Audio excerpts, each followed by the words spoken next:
Co.za. Quality you can trust. Africa Muslims Agency has been providing critical aid in Gaza and Lebanon with your support. The humanitarian situation is more dire than ever before, with thousands displaced and in need of basic supplies to survive.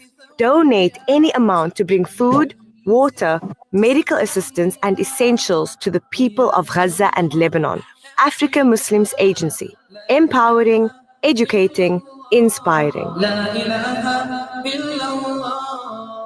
The Breakfast Rush, brought to you courtesy of the Willow Tin Group, at the forefront of innovation, and one of the leading competitors in the South African FMCG market. 12 after 7 TBR on Radio Al Ansar, and young adults planning their future studies and careers face an increasingly unpredictable job market where they may enter their studies with a specific goal in sight, only to find that the jobs marketplace has changed once they graduate. An education expert says the reality requires a serious consideration of adopting a strategy of preparing for a portfolio career, which broadens one's range and depth once you enter the world of work. So we've decided this morning to have a chat with a marketing executive and spokesperson for an institution of higher learning, live on Facebook, live on YouTube as well. We say very good morning to Tumi Nkosi. Welcome to the Breakfast Rush. Thank you so much, Michelle, for having me. Good morning to you and the listeners. Happy Monday. Hi, you as well. What a pleasure to have you on the show this morning. Tumi, could you explain what a portfolio career is and how it differs from the traditional career path? It's very simple, Nishal. It's basically a change of mindset. So usually after you would graduate, you would go onto the market looking for a job. But what is increasingly happening is that the job market is being transformed into a skills market. So you're no longer just looking for a job. You are looking for skills that are in demand that you can offer to a particular employer. So then it's a change of mindset. So instead of looking for a job, you should change that mindset and ask yourself, what are the skills that this job requires, and how am I going to be a seller of skills instead of a person that is pursuing a job opportunity? So it's a change of mindset as to how you view employment. Now, in a communique, you mentioned that portfolio careers were initially popular in a creative industry. How have they expanded into fields like consulting, education, and technology? Nazrima, that's a wonderful question. And I would like to use Nishal as an example because he's a creative. When you look at his LinkedIn profile, he says that he is a content producer as well as presenter for The Breakfast Rush.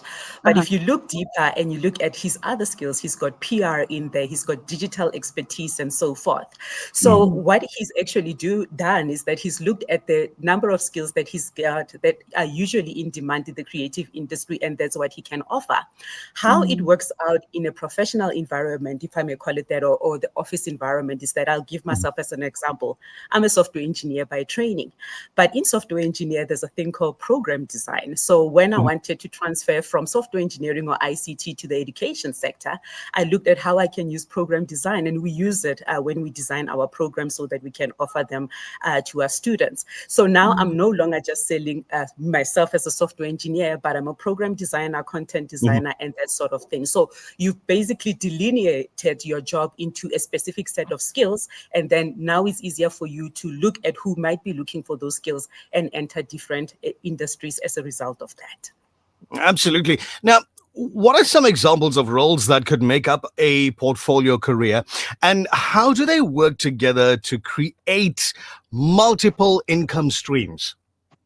It's very simple these days, Nishal, because usually you would see that if an employer is looking for a job, most of them would also list the skill set that are required for that particular job. So as an example, if you are a marketing manager, now those skills would include pay-per-click, PR, digital expertise, like I have mentioned, and so forth. So then those would be the set of skills that you would offer. So a first thing to do would be to look at a typical job on the market. If you're a marketing manager, go search online and look for a job market for a marketing manager. Look at the skill set and try and determine whether you've got those skill set or not. And those are the skills that you would offer onto the market. It's as simple as that.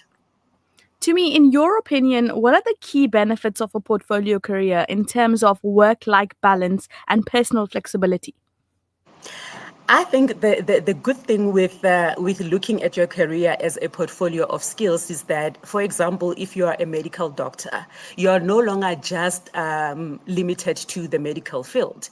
You can go into business, as you would have seen. There's a lot of consulting agencies and consulting companies that are increasingly having medical professionals to do consulting work for various industries. So that in that case, they're looking at skills like, how are you able to solve complex problems, advanced problem solving, because those are the services that a management consultancy would offer. So the first thing that is of an advantage is that you are no longer just limited to a single industry. The second thing is that because you are working in multiple industries, you are able to reskill as you go along.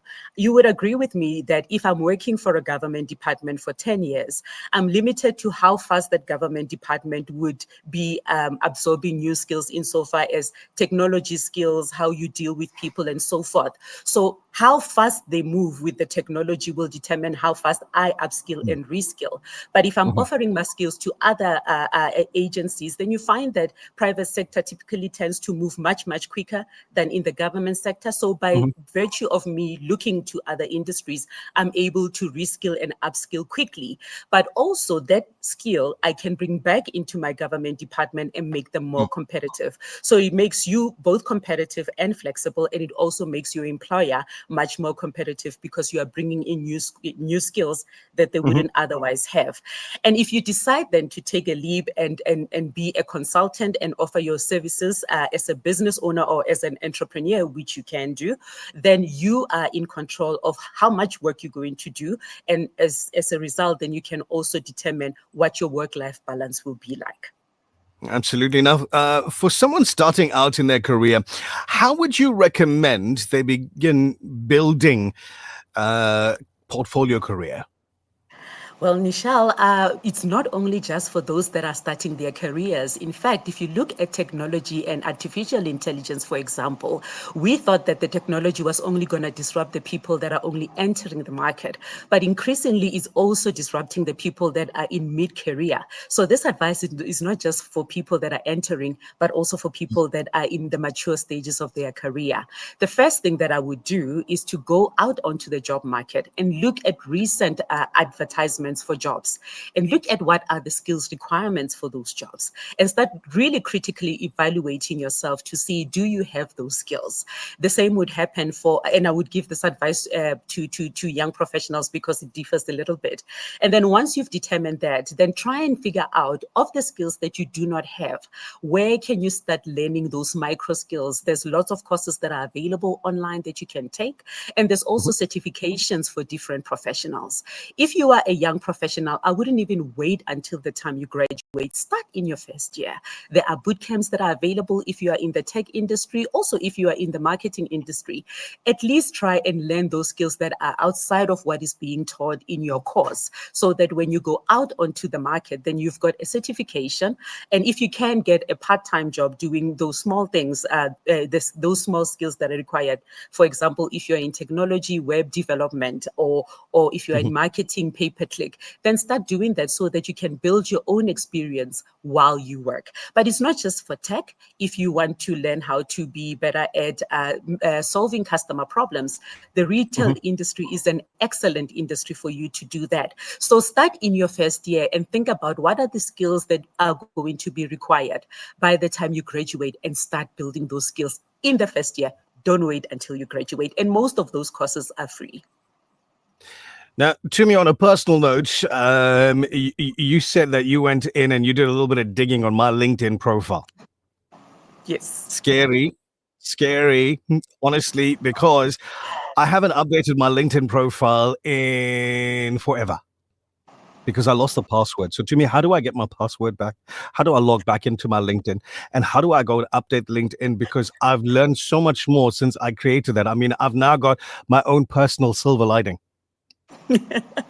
So you could, I guess, getting your own LinkedIn, just go back to LinkedIn and see if you cannot recover your password. But if that's not possible, you can always try and build a new profile. But your profile looks good for somebody that hasn't been there for a long time, because not only was I able to see what it is that you do and it's spot on, but I could also see what are the other skills that you do, so that if I'm on the market for somebody that can do PR, for example, Yeah. I already know a person. There we go. Thanks, Jimmy. Always a pleasure. And thank you for doing this on video as well. It helps people put faces to the voices that they're listening into with this valuable information that you're chucking at us. Much appreciated, and have a wonderful day forward. Have a great day too. Thank you for having me.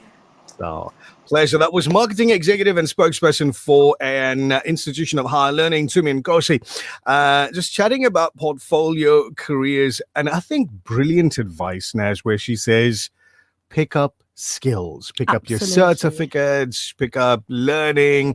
I always say education and upskilling yourself is a journey that will never end. Mhm. And you just And- continue. And do what she says, follow through with it. You know, create your own portfolio career. Go for it. Do that today. Just go in on Google and type in Google certificate. Boom.